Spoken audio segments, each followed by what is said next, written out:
Sarah worked double shifts at Pete's diner, barely making rent and supporting her sick mother. On a cold December evening, she watched as two wealthy businessmen mocked an elderly homeless man, throwing his only belongings into a puddle. Despite knowing these men were regular customers who left big tips she desperately needed, Sarah stepped in.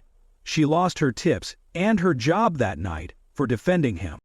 2 hours later, 3 men in expensive suits walked into the diner, asking for the waitress who stood up for a stranger.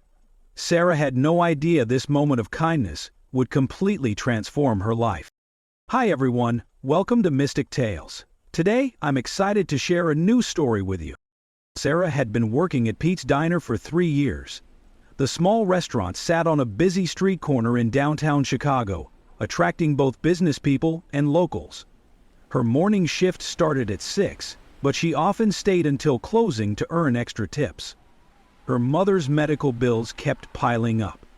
The arthritis medication alone cost more than Sarah could afford on her waitress salary. She kept every extra dollar in an old cookie tin, counting them each night, hoping to have enough for next month's treatment.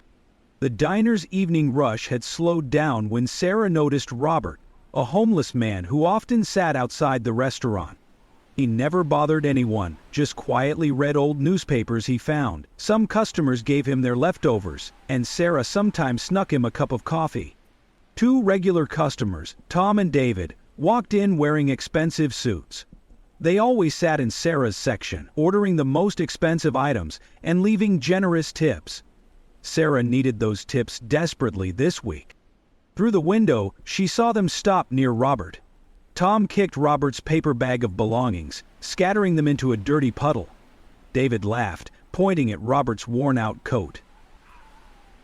Sarah's hands trembled as she set down her coffee pot. She knew standing up to them meant losing their tips, maybe even her job. Pete had warned her before about interfering with customers. Robert tried gathering his wet belongings, his hands shaking in the cold. Tom pushed the bag away with his foot, smirking as Robert stumbled. Sarah walked outside. Her heart pounded, but her voice stayed steady. "Stop that right now. Leave him alone." Tom turned to her, his face red with anger. "Mind your own business, waitress. We eat here every week." "Then find somewhere else to eat. Robert is a human being. He deserves respect." David grabbed Tom's arm. "Let's talk to your manager about this rude service." They stormed inside. Sarah helped Robert collect his belongings, gave him her own lunch, and found him a dry newspaper. She knew what was coming next. Pete called her into his office. His face was grim. "Sarah, those men are my best customers. They want you fired." "Pete, they were hurting someone who couldn't defend himself. I can't afford to lose their business." "I'm sorry, Sarah. Get your things." Sarah untied her apron, holding back tears. As she walked toward the door, she wondered how she would pay for her mother's medication now. Sarah sat on a bench outside the diner, trying to calm herself down. The evening air was getting colder. Robert approached her slowly, clutching the newspaper she had given him. "You should not have lost your job because of me," Robert said softly. His voice was gentle, educated. "Those men come here often. I see them being rude to everyone." Sarah wiped her eyes. "I couldn't watch them treat you that way. I just couldn't." She caught Kathy's eye in the mirror, but she looked away. A black car pulled up to the curb. 3 men stepped out wearing suits that made Tom and David's look cheap. The oldest man, gray-haired and tall, looked around 60. The other 2 were younger, carrying leather briefcases. They walked toward the diner, but Robert spoke up. "Are you looking for the waitress who helped me? This is her." The older man turned. His eyes were kind, studying Sarah carefully. "My name is Michael. These are my associates, James and Daniel. We were having dinner across the street when we saw what happened." Sarah stood up, smoothing her uniform. She noticed their suits probably cost more than she made in months. "May we talk inside? It's getting cold out here," Michael asked, gesturing to the coffee shop next door. Sarah hesitated. "I should head home. My mother is waiting." Please, just 10 minutes. What you did tonight. I'd like to hear more about why you did it. Inside the coffee shop, they sat at a corner table. Michael ordered coffee for everyone, including Robert, who sat quietly with them. How long have you worked at the diner? Michael asked. 3 years. It was enough to help with Mom's medical bills. At least. Until today. James opened his briefcase, taking out some papers. Michael continued. I own several restaurants in the city. We've been looking for someone to manage our new training program for staff. Sarah looked confused. I don't understand. What you did tonight showed character. You chose what was right over what was easy. That's exactly the kind of person we need. The position pays $80,000 a year, with full benefits. Sarah's hands trembled around her coffee cup. This had to be a dream. Things like this didn't happen in real life. While me, you don't even know me. Michael smiled. Sometimes you learn everything you need to know about someone from a single moment of courage. Sarah stared at the business card Michael had given her. The office address was in downtown Chicago, just a few blocks from where she sat. Her mind was racing with questions. I appreciate the offer, but I've never managed anything before, Sarah said. I'm just a waitress. Michael leaned forward. You've handled difficult customers, managed busy shifts, and trained new staff. That's real experience. James here started as a dishwasher 15 years ago. Now he oversees 5 of our restaurants. James nodded. The skills can be taught, Sarah. Good character is what we can't teach. Daniel pulled out a folder. The training program needs someone who understands restaurant work from the ground up. Someone who can teach our staff how to treat both customers and coworkers with respect. Sarah thought about her mother at home, probably worried sick by now. Could I start next week? I need to find someone to help care for my mom during the day. Of course, Michael said. We'll provide health insurance from day one. It covers family members too. Sarah felt tears forming again, but for a different reason now. Her mother could finally get the treatment she needed. Robert, who had been quietly sipping his coffee, spoke up. Sarah, good things happen to good people. Take the job. Michael turned to Robert. We could use your help too. Our restaurants partner with local shelters. Would you be interested in coordinating our meal donation program? It's a part-time position, includes housing assistance. Robert straightened in his chair. You're offering me a job too? He showed dignity under harassment. You spoke well of Sarah, even after what happened. That tells me a lot about your character. Sarah watched as Robert's hands steadied for the first time that evening. His eyes looked brighter. The meal program needs someone who understands both sides, Michael continued. Someone who can help us serve the community better. James handed them both employment contracts. Take them home. Read them carefully. We can meet tomorrow to discuss any questions. Sarah looked at the papers, then at Robert. Just hours ago, she'd lost her job defending him. Now, they were both being offered fresh starts.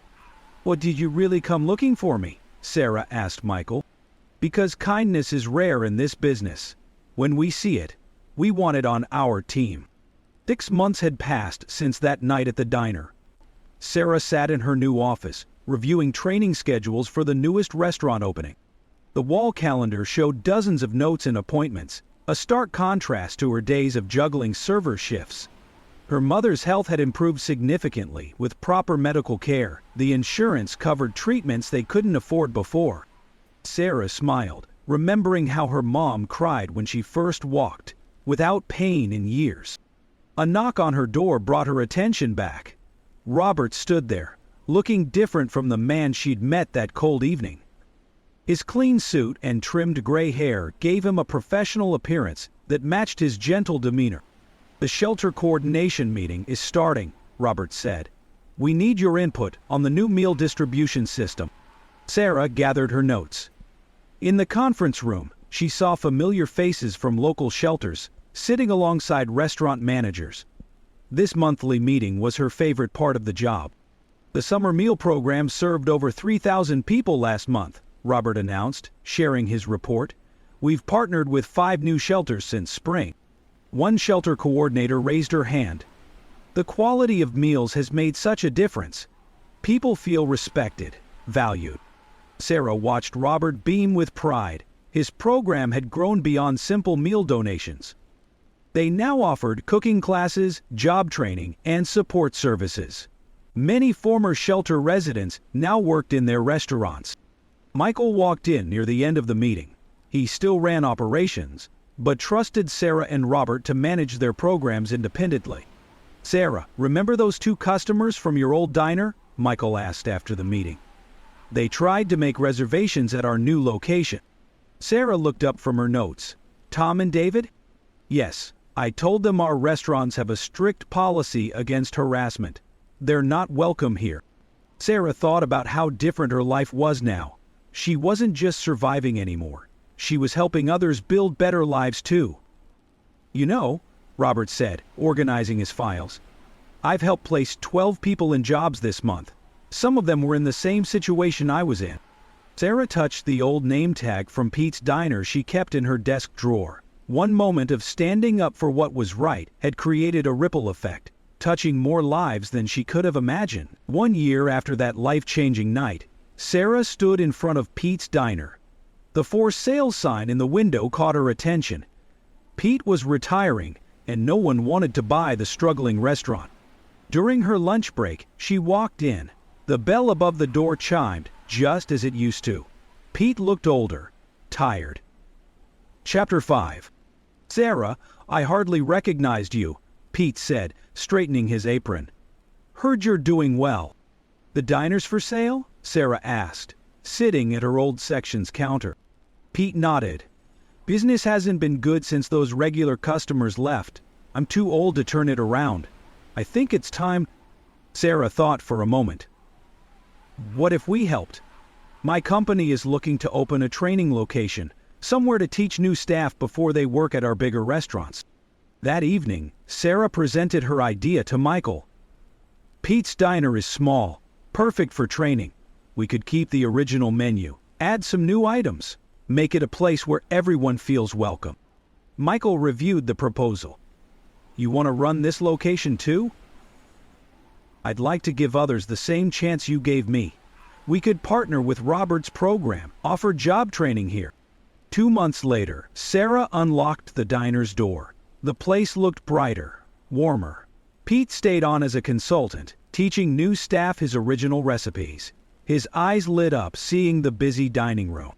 Robert helped organize a free breakfast program. Every morning, people from the shelter could come in for a hot meal and maybe learn about job opportunities. Sarah hired Lisa, a single mom struggling to pay bills, as her assistant manager. She saw herself in Lisa's determination to build a better life. One morning, Sarah served coffee to an elderly couple. "This place feels different now," the woman said. "So much kindness in the air." "When it does." Sarah watched her staff work together seamlessly. At one table, a business executive sat next to a person from the shelter program. Both were treated with the same respect. "Sometimes the smallest act of kindness can change everything," Sarah said, refilling their cups. She touched the old name tag she now kept in her pocket, a reminder of where her journey began. The diner had become more than just a restaurant. It was a place of new beginnings, where kindness multiplied and second chances were served daily, 1 cup of coffee at a time. Loved this story? Tap that like button and subscribe to Mystic Tales for more. Let us know how this story made you feel with a single word in the comments.